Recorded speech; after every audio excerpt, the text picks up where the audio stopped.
그러니까 우리가 이 문장을 이걸 딱 보면, 이 문장을 보면 이게 형태소와 단어로 나눌 줄 알아야 된다는 거지, 이게. 그러니까 이게 보면, 나, 는, 잘 익은 과일을 아이에게 먹였다. 이게 단어의 숫자입니다. 이게 단어의 숫자. 이 단어 몇 개입니까? 이게 뭐죠? 품사가? 대명사. 얘 뭐죠? 조사. 얘 부사. 익은은 익다, 익다. 동사. 알았죠? 얘는 뭐? 과일은 명사. 얘는 조사. 얘도 명사. 얘 조사. 얘 동사입니다. 그럼 이게 여러분 단어로 나누면, 단어는 하나, 둘, 셋, 넷, 다섯, 여섯, 일곱, 여덟, 아홉 개가 단어로 나누면 9개입니다. 이게 9개. 단어로 나누면 9개예요. 근데 형태소로 나누면 달라진다는 겁니다. 그래서 이 형태소라는 게 뭐냐면 의미를 가진 가장 작은 말의 단위인데, 이게 형태소라는 건 뭐냐면 형태소가 모여서 뭐가 될 수 있다 그랬어요, 선생님. 형태소 하나가 바로 단어가 될 수도 있지만, 알았죠? 여러 개의 형태소가 모여서 단어가 만들어질 수 있다는 거야. 이제 이 형태소는 어떻게 보면 단어를 만드는 뭐라고 생각하시면 돼요? 단어를 만드는 재료라고 생각하시면 됩니다. 원래 그래서 문법을 배울 때는 형태소를 먼저 배우고 품사를 배우는 게 맞는 거예요, 원래. 근데 이제 수특에서는 품사가 먼저 나오고 뒤에 형태소가 나왔기 때문에 선생님이 이렇게 지금 순서대로 설명하는 거지만 원래는 얘를 먼저 배워야 되는 거예요. 그래서 이런 형태소들이 모여서 뭐가 된 거다? 하나의 단어를 만드는 거다. 알았죠? 그러면 의미를 가진 것 중에서 가장 작은 단위니까 우리가 만약에 병철이가 이야기 책을 읽는다 라고 하면 이게 이야기도 하나의 의미가 있어요, 없어요? 있죠? 책도 의미가 있어요, 없어요? 있죠? 그럼 얘는 분명히 하나의 단어지만 두 개의 형태소로 되어 있는 거예요. 그리고 얘는 이 단어의 목적어 역할을 하기에는 목적격 조사이기 때문에 나름대로 역할이 또 있고요. 얘는 어간이고 얘는 현재를 나타내고 얘는 종교를 나타내는 역할이 있는 거예요. 그래서 이걸 단어로 나누면 사실 하나, 둘, 세 개밖에 안 돼요, 단어는. 근데 형태소로 나누면 하나, 둘, 셋, 넷, 다섯, 6개가 된다는 거죠. 그래서 형태소는 일단 꼭 머릿속에 알아둘 건 의미를 가진 말의 최소 단위, 의미를 가지거나 어떤 문법적인 역할을 하는 단위는 다 형태소에 들어간다고 생각하시죠. 이해된 거죠? 그럼 이걸 형태소로 나누면 단어는 몇 개인데? 9개인데 형태소로 나누면 나, 는, 잘, 읽다, 얘 어간, 얘 어미. 알았죠? 과일, 아이에게 먹이었다. 이렇게 나눌 수 있다는 거예요, 형태소로. 그럼 얘는 먹다고 뒤에 이는 뭐죠? 사동 전미사고 얘는 과거형이고 얘는 종교를 나타내는 역할을 하기 때문에 각자의 역할이 다 있는 거예요. 그럼 이걸 단어는 9개지만 형태소로 하면 하나, 둘, 셋, 넷, 다섯, 여섯, 일곱, 여덟, 아홉, 열, 열하나, 열두, 13개가 되는 거예요. 형태소. 이게 수능시험에 가끔 그래서 이런 문장 갖다 주고 밑에 형태소는 몇 개입니다. 이런 예문들이, 선택지들이 예전에는 시험에 출제된 적이 있어요. 근데 지금은 여러분 잘 출제하지는 않습니다. 하지만 형태소하고 단어는 분명히 구별할 줄 알아야 된다. 알았죠? 응? 그래서 내 분명히 했지. 형태소는 의미를 가진 말의 최소 단위다. 단어는 뭡니까? 단어는 이런 형태소를 가지고 만든 게 단어인데 이 단어는 반드시 이게 있어야 돼요. 무슨 성이 꼭 있어야 된다? 자립성이 있어야 돼요. 단어는 자립성이 있어야 돼요. 자립성이. 그럼 우리가 먹이란 말만 가지고 자립성이 없잖아요. 맞죠? 그죠? 먹만 가지고 자립성은 없어요. 근데 당연히 뒤에 다가 붙어야지 얘가 자립성을 가져요. 그럼 얘는 두 개의 형태소로 돼 있지만 하나의 뭐로 봐야 돼? 그렇지, 단어로 봐야 되는 겁니다. 이게. 이해됐죠? 단. 뭐만? 조사만 무슨 성이 없어요? 자립성이 없기 때문에 조사는 단어지만 자립성이 없는 예외라고 생각하시면 돼요. 그러니까 우리가 형태소하고 단어를 구별할 때는 이렇게 구별하시면 돼요. 어떻게? 형태소는 의미를 가진 가장 작은 말의 단위, 단어는 자립적인 말. 자립성이 있어야 돼요. 알았죠? 단 조사만 예외다. 이 정도만 우리가 알아두고 이해된 거지 이제? 이해된 거죠? 그럼 여기는 이제 형태소의 이제 종류가 나오는 거예요. 종류는 기본이야, 기본. 종류는 기본이야. 그러니까 위에 있는 예문을 가지고 봤을 때 자립성 유무에 따라 자립 형태소, 의조 형태소, 의미의 성격에 따라서 실질적인 의미를 가졌냐, 문법적인 역할을 하냐예요. 형태소는 이렇게 나눈다는 거예요. 그래서 얘가 우리나라에 많이 발달돼 있다는 거예요, 선생님은. 얘가. 형식 형태소가. 그래서 얘를 공부를 진짜 열심히 해줘야 된다. 그래서 우리가 자립 형태소는 자립하면 돼요. 야, 자립할 수 있는 형태소야. 그럼 얘는 바로 그냥 뭐가 될 수 있는 거예요? 바로 단어가 될 수 있는 거예요. 단어가. 알았죠? 그래서 나, 잘, 과일, 아이 같은 경우는 혼자 쓰일 수 있는 자립 형태소다. 알았죠? 근데 의존 형태소의 다른 형태소와 결합해야 쓰일 수 있는 형태소인데 동사나 형용사의 어간, 그 다음에 어미, 조사, 접사 등은 다 뭐다? 의존 형태소입니다. 얘 어간 혼자 쓰일 수 없잖아요. 그죠? 얘하고 결합해야지. 얘도 얘하고 결합해야 되잖아. 그죠? 얘도 혼자 쓰일 수 없죠. 앞에 체언하고 결합해야 되고. 알았죠? 이 접사도 혼자 쓰일 수 없어요. 어근하고 결합해야 됩니다. 그래서 얘네들은 다 혼자 쓰일 수 없는 형태소들입니다. 여기서 얘가 중요한데, 어간이 중요한데, 어간은 분명히 의존 형태소지만 실질 형태소라는 걸 꼭 알아두셨으면 좋겠어요. 얘가 무슨 형태소지만? 얘는 의존 형태소지만, 어간은 의존 형태소지만 뭐다? 실질 형태소라는 걸 꼭 아셔야 돼. 이해된 거죠? 선생님이 그래서 예전에 우리가 이런 얘기를 한 적이 있어. 의문의 변동에서 부어 뒤에 에서가 붙으면 얘는 조사예요. 알았죠? 그래서 모음으로 시작하는 조사인데 얘는 형식 형태소입니다. 알았죠? 이럴 때는 음절의 끝소리 기칙이 일어나지 않고 그대로 연음돼서 발음할 때 어떻게 발음한다 그랬죠? 부어 해서 이렇게 발음한다고 돼 있죠. 그죠? 이 음운 변동에서도 사실 얘를 좀 알고 있어야 돼요. 무슨 말인지 이해돼? 근데 만약에 우리가 부어 그 다음에 뒤에 안이 오면 얘는 안은 명사예요. 명사고 얘는 실질 형태소이면서 자립 형태소입니다. 이해된 거죠? 이때는 어떻게 되냐면 얘가 끝소리 기칙이 일어난 다음에 얘가 연돼야 된다. 그래서 여기에는 끝소리 기칙이 일어난 부어가 아니 돼야 돼. 얘는 음운 변동이 있는 겁니다. 있는 거예요. 얘는 없는 겁니다. 얘는 왜 음운 변동이 없고 얘는 왜 음운 변동이 있는 겁니까? 그럼 요 뒤에 결합한 요 모음으로 시작하는 말이 얘는 무슨 형태소고? 실질 형태소고 얘는 무슨 형태소이기 때문이다?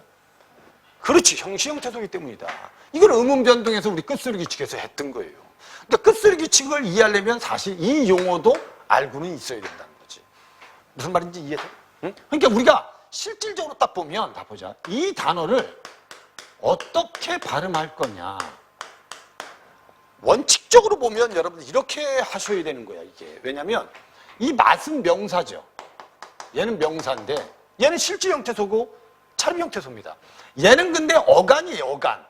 얘는 어간이란 말이에요, 어간. 이따의 어간. 알았죠? 어간이기 때문에 얘는 실질 형태소지만 의존 형태소예요. 무슨 말인지 이해됐죠? 그리고 얘는 어미입니다. 얘는 어미이기 때문에 얘는 형식 형태소이면서 의존 형태소인 건 맞아요. 알았죠? 이해됐죠? 하지만 봐봐. 요 맛의 요 시옷이 이 실질 형태소 앞에서는 끝소리 규칙이 일어나서 디귿으로 바뀌어야 돼요, 원래는. 그래서 원래 이거 발음할 때 맛있는이 맞는 거예요, 원래. 근데 사람들이 하도 맛있는을 발음을 많이 하니까 그냥 표준 발음으로 맛있는도 인정해 준 거지. 우리가 지금 배운 원칙대로 하면 얘가 실질 형태소이기 때문에 얘는 끝소리 규칙이 일어난 다음에 연음돼야 돼요. 이해된 거죠? 무슨 말인지 이해되죠? 그래서 원래 1단계 이게 맛, 이, 는 할 때 얘도 끝소리 규칙에 의해서 디귿으로 바뀌어야 돼요. 무슨 말인지 이해되죠? 그래서 이 연결되면 마, 뒷, 는 이렇게 이 니은 때문에 이 다시 니은 또 바뀌어요. 비음화 되잖아요. 그죠? 그래서 원래 이게 발음하면 맛있는 이게 맞는 거거든요. 응? 근데 요즘 이제 우리가 워낙 이렇게 많이 발음하니까 그냥 이것도 인정해 주는 거지. 얘가 실질 형태소라는 걸 알면 얘가 끝소리 규칙이 일어나야 된다는 건 우리는 이해할 수 있어야 된다는 겁니다. 그래서 형태소의 종류를 알아두라는 거야. 그래서 여기서 어간이라는 게 이게 아주 중요해요. 어간은 일단 무슨성은 없어요. 자립성은 없어요. 알았죠? 하지만 얘가 실질적 의미는 얘가 가지고 있는 거예요. 얘는 문법적인 역할만 하는 거예요. 그래서 우리가 여러분 이 셋이 그래서 문법적인 의미를 나타내는 형태소라 조사, 어미, 알았죠? 이런 것들은 형식 형태소에 해당한다. 여기 하나 뭐가 들어가야 되냐면 여기에 들어가야 됩니다. 이렇게 써놓으세요. 접사가 들어가야 됩니다. 그래서 문법적인 의미를 나타내는 형태소, 조사나 어미 등이 접사 등이 바로 여기에 해당하는 겁니다. 이게 형식 형태소입니다. 이해된 거죠? 형식 형태소. 그러니까 얘는 자립성은 없지만 뭐는 가지고 있다? 실질적 의미는 가지고 있다. 얘는 자립성은 없지만 어간은 무슨적 의미는 가지고 있다? 실질적 의미는 가지고 있다. 이렇게 머릿속에 좀 기억해 두시면서 이 형태소의 종류하고 의미는 좀 구별해 둘 필요가 있다. 형태소의 의미하고 종류는 구별해야 된다. 꼭. 이해된 거죠, 이제? 이해된 거죠? 이렇게 알아두시면 되고. 그 다음에 이제 이 형태소를 가지고 뭘 만들겠어요, 이제?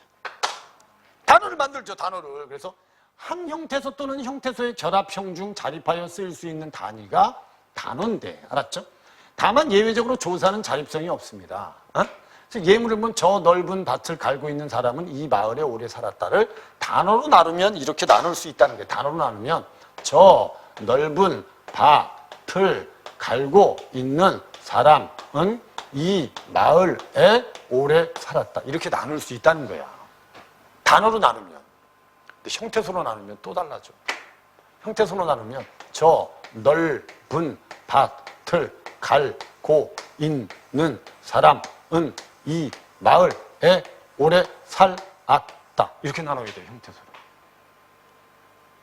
무슨 말인지 이해되죠? 형태소를 이렇게 나누면 얘는 뭐겠어요?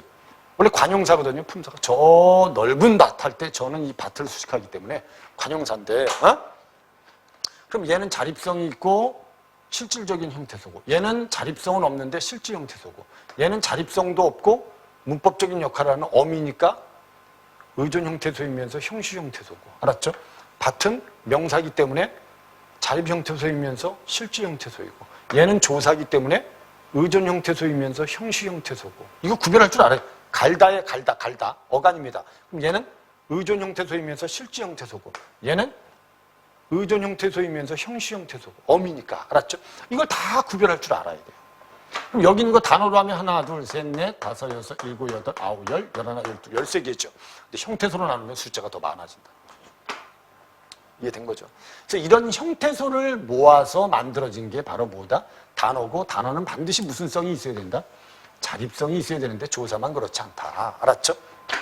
그리고 이제 단어의 구조를 공부할 때는 단어의 구성 요소는 얘하고 얘로 돼 있는데, 어근과 접사.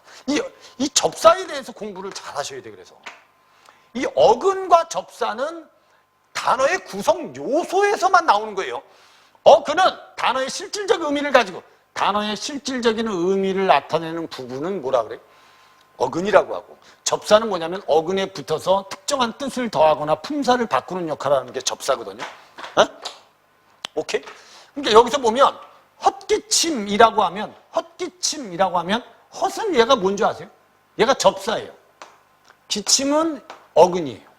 알았죠? 맨손할 때 얘는 접사예요. 손은 실질적 의미를 가지고 있는 어근입니다. 이해됐죠? 사장은 이건 실질 형태소고요. 님은 요건 접사예요.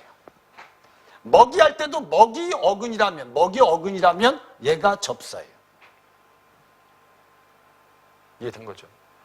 그러니까 어근은 이렇게 알면 돼. 우리가 아까 실질적 의미를 가진 형태소를 무슨 형태소라고 했죠? 실질 형태소라고 하는데, 그 실질적 의미를 나타내는 부분을 우리는 뭐라고 한다?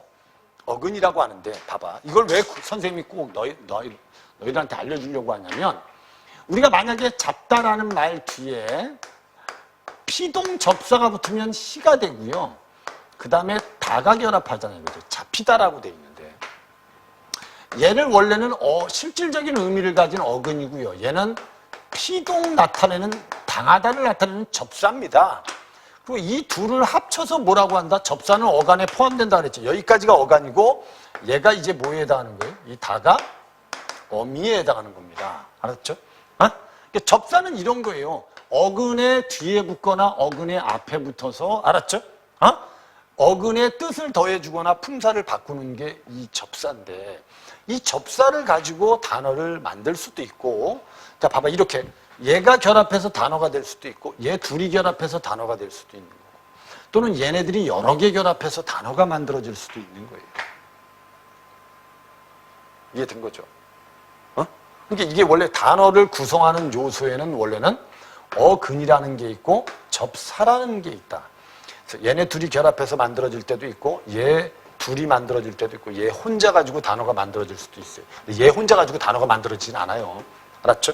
그러니까 얘 하나 또는 둘, 여러 개가 결합해서 단어가 될 수도 있고, 얘하고 얘가 결합해서 단어가 만들어질 수도 있다는 거거든. 이해된 거죠? 그래서 이 어근과 접사에서 어근은 이렇게 알아두시면 돼요. 실질적인 의미를 가진 부분인데 원래 이 잡히다란 말은 어디에서 온 말이니 원래? 잡다에서 온 말이거든. 그러니까 이 잡이라는 게 그래서 잡다라는 말이 이 단어가 만들어질 때 근본이 되는 실질적 의미를 가진 뿌리라는 거예요. 단어의 뿌리. 그래서 얘를 어근이라고 하는 거예요. 어?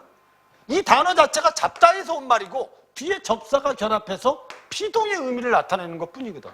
알았죠? 그래서 원래 어근이라는 건 원래는 실질적 의미를 가진 말의 뿌리예요. 단어의 뿌리. 알았죠? 그걸 어근이라고 하고 접사는 결국 어근에 붙어서 특정한 뜻을 더해주는 게 뭐다? 접사다.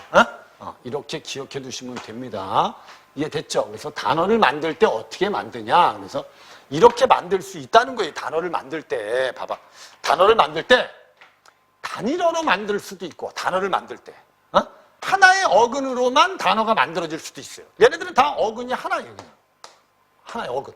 얘가 어근이 하나입니다. 이거 어근. 하나입니다. 얘는 어간, 어미, 어간, 어미잖아. 그죠? 근데 이때는 줄은 어근도 되고 어간도 되는 거예요.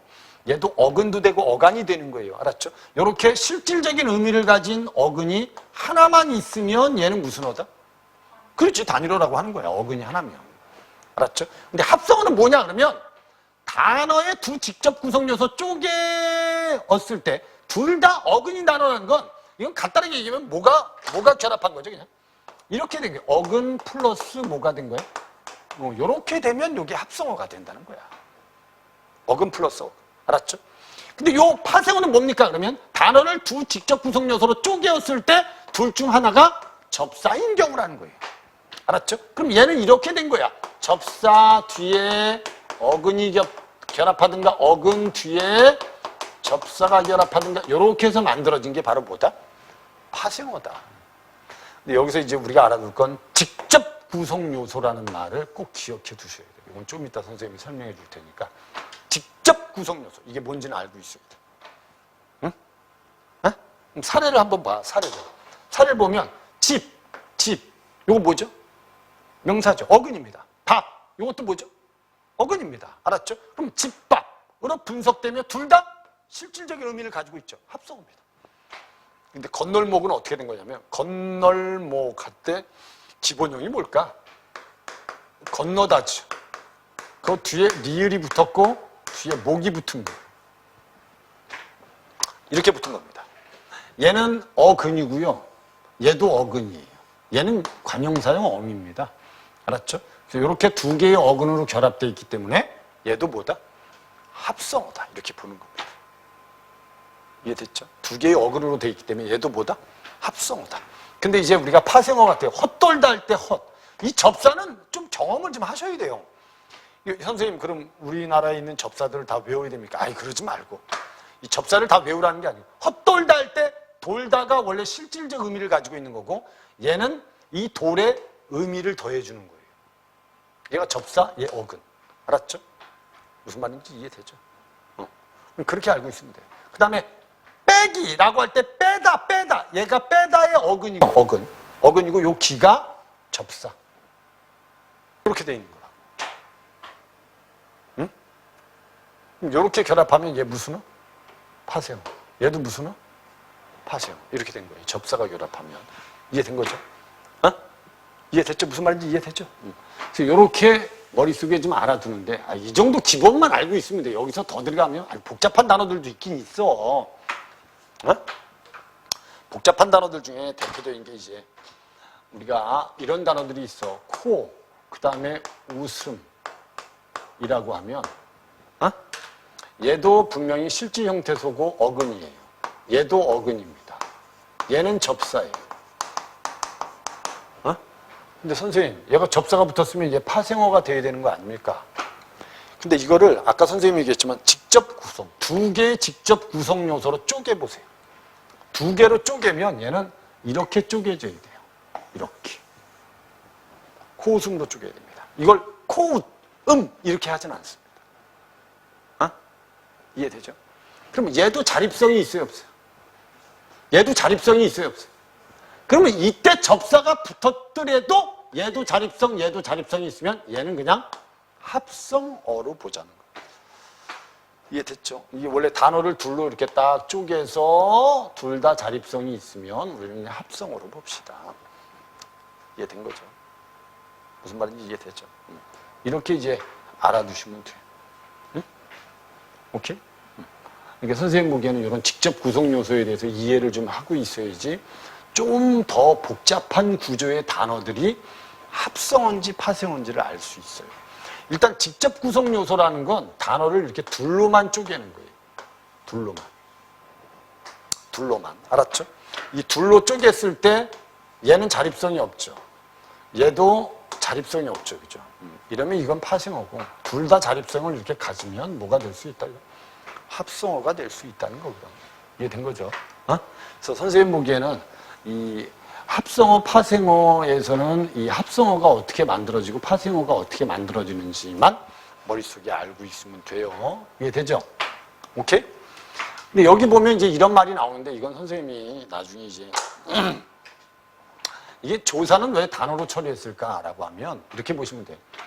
체언 뒤에 뭐가 많이 붙죠? 조사가 많이 붙죠. 근데 얘는 자립성이 있어요, 없어요? 있죠. 그죠? 있죠. 어간 뒤에 뭐가 많이 붙죠? 얘는 자립성이 있어요, 없어요? 없죠. 어간은 자립성이 없어요. 의존 형태소죠. 그죠? 그러니까 얘는 의존 형태소, 얘도 의존 형태소고 얘가 의존인데 얘는 자립 형태소예요.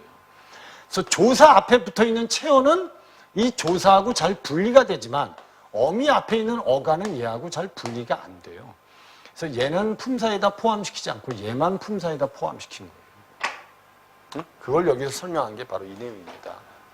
그러니까 왜 조사는 어미인데, 조사는 품사인데, 단어인데, 단어에 어미는 왜 단어에 포함시키지 않습니까? 그러니까 국어의 어미와 조사 중에서 조사만을 단어로 포함하게 된 것은 자립성의 기준에서 보아 어미 앞에 오는 어간은 무슨성이 없죠. 그죠? 근데 조사 앞에 있는 체언은, 알았죠? 무슨성이 강하다? 자립성이 있죠. 이처럼 체언이 자립성이 있으므로 조사도 최소한의 자립성을 가져 어미에 비해 쉽게 앞말과 분리될 수 있다는 것이 조사를 단어로 처리한 이유입니다. 이해된 거죠? 그리고 아까 직접 구성 요소는 뭐라고 그랬어요? 어떤 말을 둘로 쪼개었을 때 둘 각각을 가리키는 말을 직접 성분이라고 합니다. 오케이? 예전에 그래서 이런 단어들이 나올 수 있는 거야. 흰태, 길, 앞잡이 이런 단어가 나오면 이걸 두 개로 쪼개면 이렇게 쪼갤 수 있다는 거지. 이렇게. 흰태, 테두리, 길 앞잡이 이렇게 쪼갤 수 있어. 그럼 얘도 자립성이 있고 얘도 무슨 성이 있다? 자립성이 있는 거예요. 알았죠? 오케이? 그러면 얘는 둘 다 자립성이 있으니까 합성어로 보자는 겁니다. 여기에 접사가 붙었지만 알았죠? 합성어로 보자는 겁니다. 이걸 우리가 직접 구성 요소를 직접 성분을 찾아야 되는 이유 중에 하나다. 이해된 거죠, 이제? 이 정도만 뭐 용어들을 좀 알아두시면 되고. 그 다음에 이제 합성어에 대해서 이렇게 나오는데, 선생님이 그 합성어에 통사적 합성어, 비통사적 합성어란 말이 있거든요. 요거는 이제 이렇게 알아두시면 돼요. 통사적 합성어라는 건, 합성어는 분명히 아까 선생님이 얘기했잖아. 어근과 뭐가 결합하는 거라고? 어근이 결합하는 게 합성어인데, 이 합성어가 결합할 때 단어 형성 방식이 문장을 구성하는 방식과 같은 합성어여야 돼요. 그러면 우리가 통사적이라고 하는데 단어 형성 방식이 문장의 구성 방식과 같지 않으면 결국은 비통사적 합성어라고 합니다. 이게 그래서 통사적 합성어를 나누는 가장 기준은 우리나라 단어 배열법에 일치하면 뭐냐면 통사적이고요. 여기서 벗어나면 비통사적이라고 해요. 근데 그 대표적인 게 뭡니까? 그래서 원래 우리나라 단어들은 이렇게 결합해야 돼요. 명사와 명사, 그 다음에 용언의 관용사형 뒤에 명사, 그 다음에 용언의 연결형 뒤에 용언의 어간이 와야 되고, 됐죠? 이렇게 결합하는 게 맞는 거예요. 근데 만약에 이게 빠지면 문제가 된다는 거예요. 그러니까 이런 걸 이제 이해를 잘 못하는 사람들이 있는 거야, 이런 거요. 그러니까 우리가 만약에 덕 뒤에 원래 관용사형 어미가 오고 그 다음에 뒤에 밥이라는 단어가 와야 돼요. 체온이. 원래 이렇게 결합하는 게 정상입니다. 그래서 덮은 밥이 되는 게 맞아요. 근데 얘가 빠져버리면 우리나라 단어 배열에 용언의 관용사용 뒤에 명사가 와야 되는데 얘가 빠져버리면 그냥 용언의 어간 뒤에 바로 명사가 결합한 거예요. 이러면 이건 우리나라 단어 배열에 안 맞는 거예요. 이해된 거죠? 우리나라 단어 배열 방식이 안 맞는 겁니다. 그래서 우리가 덮밥은 얘가 빠져있기 때문에 얘는 비통사적이 돼야 돼요. 원래는 정상적으로 하면 덮은 밥이 되는 게 맞는 겁니다. 이해된 거죠? 이해된 거죠? 어린이는 원래 어리다. 뒤에 니은이라는 관용사용 어미가 붙고 명사 이가 붙은 거거든요. 그럼 얘는 관용사용 어미 뒤에 체언이 온 거예요. 이렇게 결합하면 이건 정상적인 문장 형식이에요. 근데 여기서 얘가 빠졌다. 그러면 얘도 비통사적이 될 수 있는 거예요. 원래는 단어는 이렇게 만드는 게 맞는 거예요. 통사적으로 만드는 게. 무슨 말인지 이해됐죠? 원래 이 통사란 말이 원래 이게 무슨 뜻이냐면 문장의 의미인데요. 그래서 우리 문장 배열 방식과 일치하면 통사적, 일치하지 않으면 비통사적이다. 알았죠? 그리고 원래 어간 뒤에 이렇게 어간 뒤에 연결어미가 오고 다시 어간이 와야 돼요. 이게 정상적인 거예요. 근데 얘가 빠져버리면 뭐가 돼요? 근데 그게 날다 하고 뒤에 연결어미가 오고 그 다음에 뛰다가 와야 되거든요. 이렇게. 그래서 날고 뛰다 이렇게 연결어미가 와줘야 되는데 얘가 빠져버리면 이거 우리나라 단어 배열이 안 맞는 거예요. 그럼 이게 뭐가 되는 거예요? 비통사적 합성어가 되는 거예요. 그래서 여기 나온 게 그 말이에요. 그래서 명사, 용언의 관용사용 명사, 용언의 연결형, 용언의 어간. 국어의 방식에 맞으니까 얘는 뭐가 되는 거예요? 얘네들은 다 통사적 합성어가 되는 거예요. 알았죠? 오케이? 그리고 아까 선생님이 얘기했잖아. 부사는 뭘 많이 꾸며준다 그랬죠? 부사는 원래 용언을 꾸며주는 겁니다. 주로 용언을 꾸며주는 거예요. 근데 이렇게 부사가 만약에 용언을 꾸며주지 않으면 이것도 우리나라 단어 배열에 안 맞는 겁니다. 그래서 얘가 부사거든요. 보슬이. 근데 이 뒤에 비가 체언이에요. 이렇게 수식하면 이것도 안 맞는 겁니다. 이해된 거죠? 그래서 원래는 비통사적 합성어라는 거하고 통사적 합성어를 알 때는 우리나라 문장 배열을 정확하게 이해하시는 게 중요해요. 알았죠? 어떻게 이해하냐면 이렇게 명사 뒤에 뭐가 오고 명사. 알았죠? 그 다음에 용언의 어간 뒤에 뭐가 붙은 다음에 관용사형 어미가 붙은 다음에 뒤에 체언이 와줘야 돼. 알았죠? 그 다음에 용언의 어간 뒤에 연결어미가 오고 연결어미 뒤에 뭐가? 다시 용언의 어간이 와줘야 돼요. 그 다음에 부사 뒤에는 뭐가? 부사 뒤에는 용언이 와주는 게 좋아요. 용언이 와주는 게. 됐죠? 그 다음에 우리나라 문장 성분은 주어, 그 다음에 목적어, 그 다음에 서술어 순서로 문장 구조가 돼 있어요. 이걸 안 지키면 비통사적. 이걸 지키면 돼, 이걸 지키면. 이해된 거죠? 아까 이 팥죽은 뭐 충분히 이해가 될 테니까. 알았죠?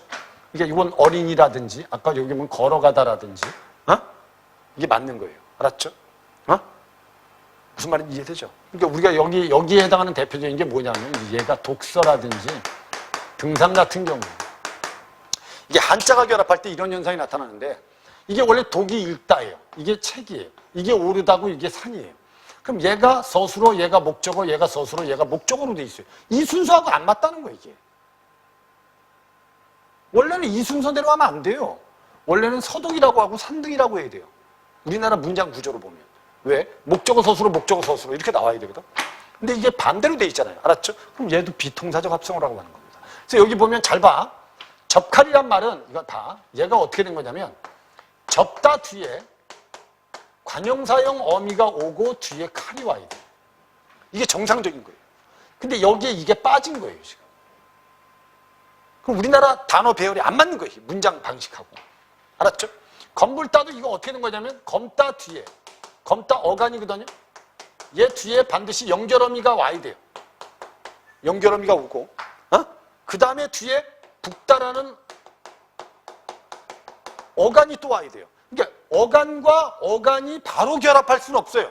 원래 어간과 연결음이 어간이 결합하는 게 정상인데 얘가 빠져버리면 이게 뭐다? 비통사적이 되는 거예요. 아까 보슬비는 아까 선생님이 얘기했죠. 부사는 뭘 꾸며주는 게 맞다? 원래 용언을 꾸며주는 게 맞는데 이렇게 명사를 꾸며주면 여러분 뭐가 된다? 비통사적 합성어가 된다. 알았죠? 이 정도의 내용만 머릿속에 좀 기억해 주면 된다. 그러니까 통사적 합성어라는 건 우리나라 일반적인 문장 배열, 단어 배열 방식과 일치하면 얘하고 일치하면 얘는 뭐고? 통사적이고 여기에서 벗어나면 뭐다? 그치? 이제 여다 따도 열다 뒤에 분명히 연결어미가 붙고 닫다가 결합해야 되거든요. 근데 여기에 열고 닫다가 돼야 되는데 얘가 빠지고 그 다음에 얘도 또 리을이 탈락해서 여 닫다가 된 겁니다. 알았죠? 이러면 얘는 연결어미가 없는 상태로 어간과 어간이 결합한 거예요. 이해된 거죠? 그러면 얘는 비통사적 합성어가 될 수밖에 없다. 내용 이해된 거죠? 요 내용을 머릿속에 좀 가지고 있으면 됩니다. 통사적이냐 비통사적. 어떤 사람은 이걸 가지고 두 개의 단어를 하나의 단어를 둘로 쪼개서 하나가 자립성이 있고 하나는 자립성이 없으면 그냥 비통사적이다. 이건 안 돼요. 이렇게 해서 문제 풀면 안 됩니다. 이 개념을 머릿속에 정확하게 집어넣는 게 좋아요. 이해된 거죠? 그럼 독서나 등산도 뭐다? 비통사적. 여다 따도 뭐다? 비통사적. 건불 따도 뭐다? 비통사적. 접칼도 뭐다? 비통사적. 아까 선생님이 덮밥도 뭐다? 비통사적. 알았죠? 근데 이렇게 설명하다 보면 아이들은 선생님 우리 비통사적인 합성어가 더 많은 거야. 아니야. 원래 통사적 합성어가 많은데 예외적으로 비통사적 합성어들이 만들어지는 거예요. 이해됐죠 이제? 이해됐죠? 이 정도만 머릿속에 좀 기억해 두면 아마 통사적 합성어, 비통사적 합성어는 구별할 수 있을 거예요. 이게 시험에 출제될 가능성은 아주 높아요. 합성어에서. 통사냐 비통사냐. 나봐. 그럼 노프르다는 어떻게 된 거야? 노프르다. 우리가 만약 단어를 쓸 때 노프르다. 이렇게 쓰면 얘가 어간이고 얘도 어간이잖아. 여기 분명히 연결음이 고가 들어가야 돼. 근데 얘가 빠졌어. 그럼 얘는? 그렇지, 비통사적이야. 이렇게 이해하면 돼. 이해된 거죠?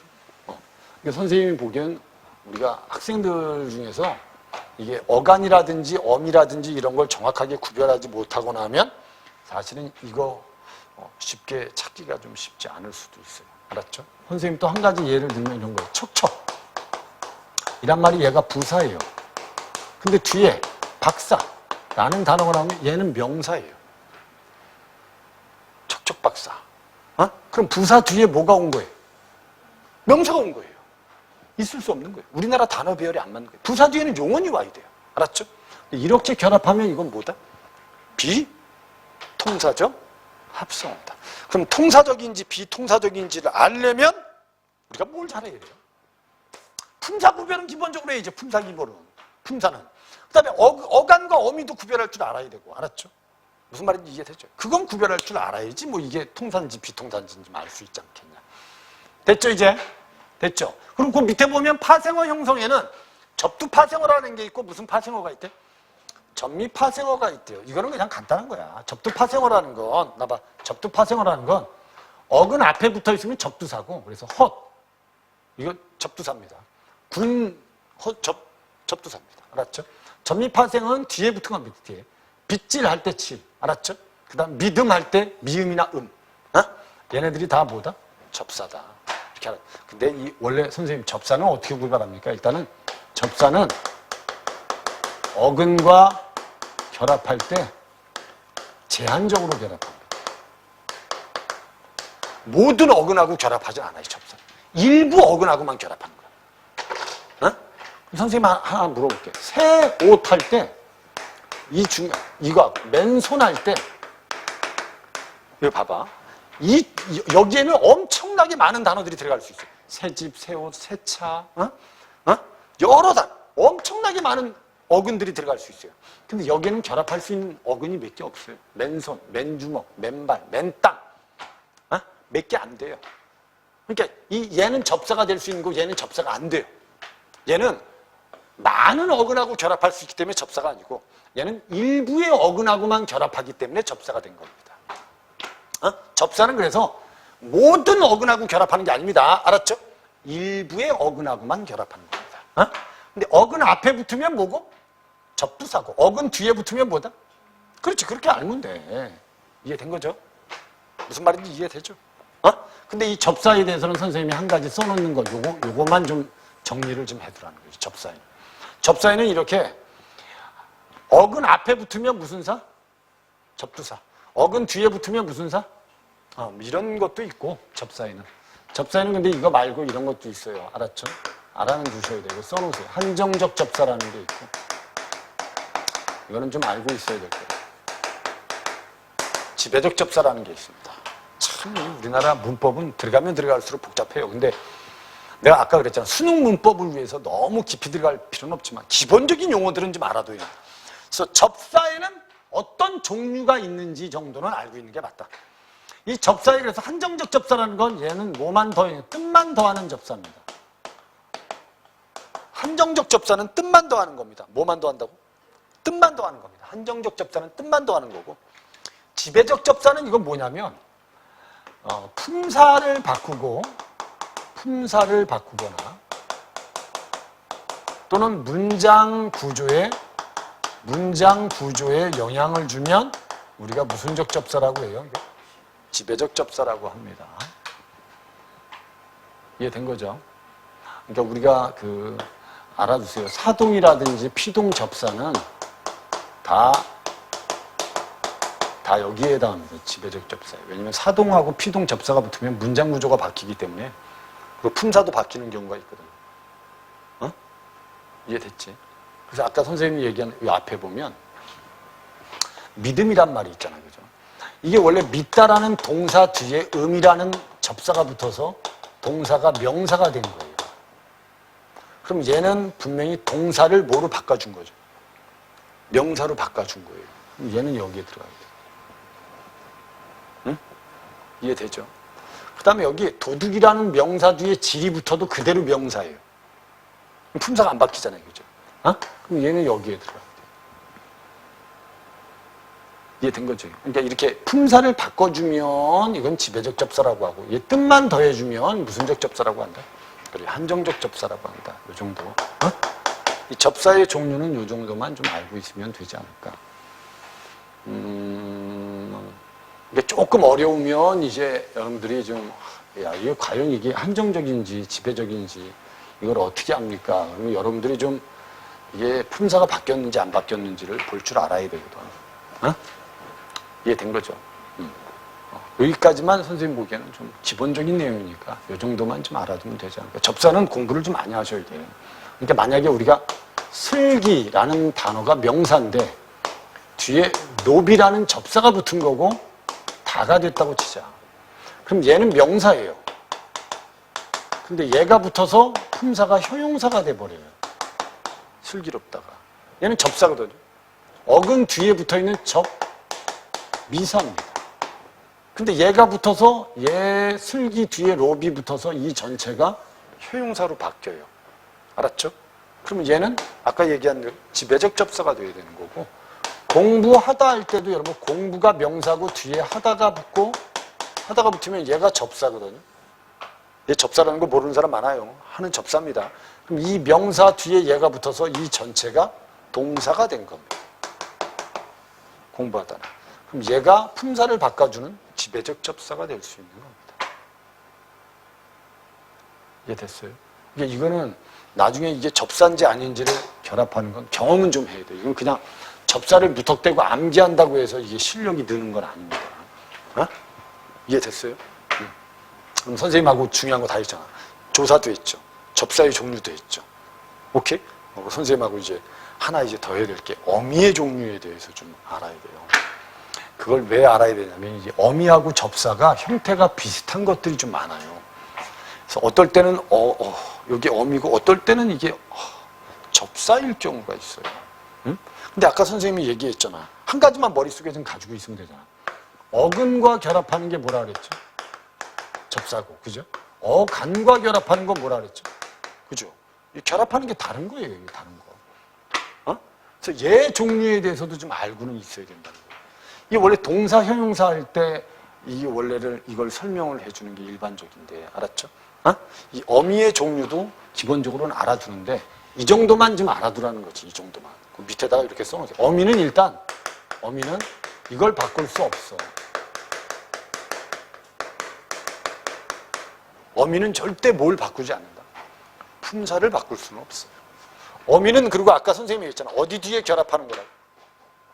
어간 뒤에 결합하는 겁니다. 어미는 뭐 뒤에? 어간 뒤에 결합하는 게 어미입니다. 이 어미의 종류에도 그래서 이런 게 있어. 뭐가 있냐면 선어말어미라는 게 있고 그 다음에 어말어미라는 게 있어. 이 선어말어미는 어말어미 앞에 오는 어미야. 이 어말어미는 어미 중에 맨 끝에 오는 어미를 어말어미라고 그래. 이 어말어미에는 또 이런 게 있어. 종결어미라는 게 있고 그 다음에 연결어미라는 게 있고 그 다음에 전성어미라는 게 있어. 얘가 이제 접사하고 약간 이제 혼동을 좀 주는 거예요.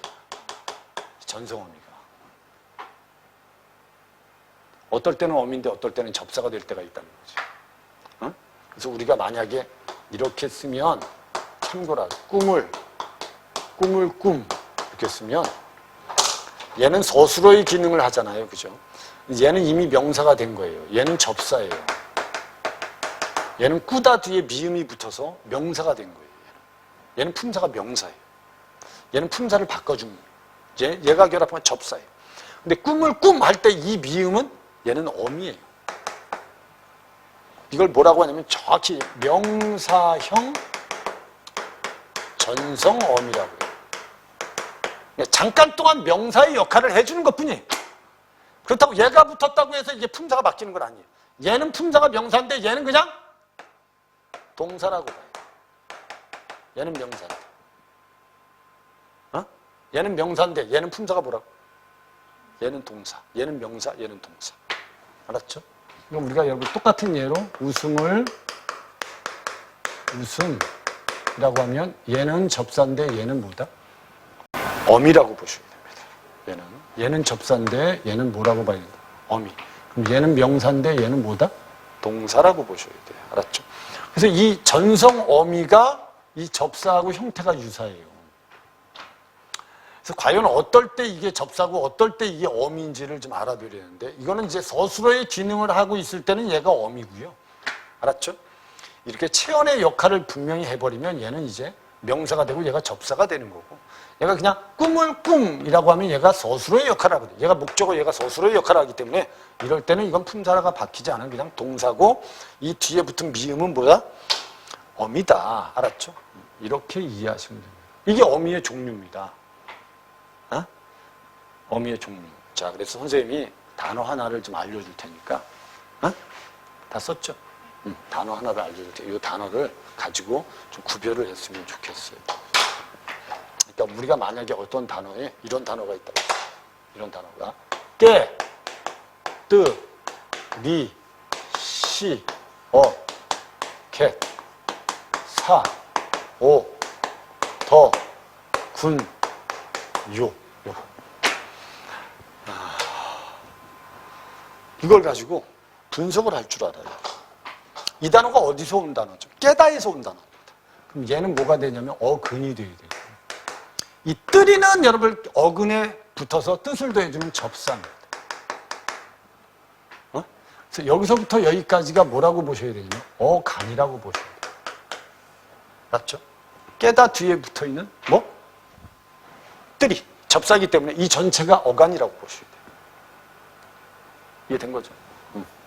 그 다음에 요 시부터 요 더까지가 시, 주체 높임, 벗, 과거, 겟, 추측, 사업, 공손, 더, 과거 외상 해서 얘가 어말어미 앞에 붙어있는 선어말어미입니다. 이해된 거죠? 그 다음에 요 군이, 얘 군이 바로 얘가 어말어미입니다. 어미 중에 맨 끝에 있는 어미. 그럼 얘는 어미일까요? 아닐까요? 어말어미 뒤에는 절대 어미가 올 수 없어요. 얘는 그래서 요는 보조사입니다. 알아두셔야 돼요. 요는 무슨 사? 그렇지. 그렇게. 요는 보조사다. 이해된 거지? 이렇게 알아두시면 돼. 이렇게. 요 단어를 가지고 너희들이 좀 확실하게 좀 얘네들을 좀 각각 이렇게 구별할 줄 알아야 돼. 어근, 접사, 선어말어미, 어말어미, 보조사. 이해됐죠? 그래서 머릿속에 기본적으로 조사, 접사, 어미, 활용. 이 정도는 머릿속에 기본 돼 있어요. 활용은 규칙 활용, 불규칙 활용. 조사에는 격조사, 보조사, 접속조사. 접사에는 접두사, 접미사, 한정적 접사, 지배적 접사. 어미에는 선어말 어미, 어말 어미. 이 정도의 기본적인 용어들은 좀 알고 있으라는 거지. 그리고 얘네들이 각각 뭐와 결합하는지를 알고 있으면, 알았죠? 나중에 이제 만약에 우리가 수능에 어떤 지문 같은 게 나오거나 선택지가 나오면 여기 이런 개념을 가지고 빨리 그 문장들을 이해해 나갈 수 있다는 겁니다. 이제 된 거죠, 이제? 오늘은 여기까지 하겠습니다.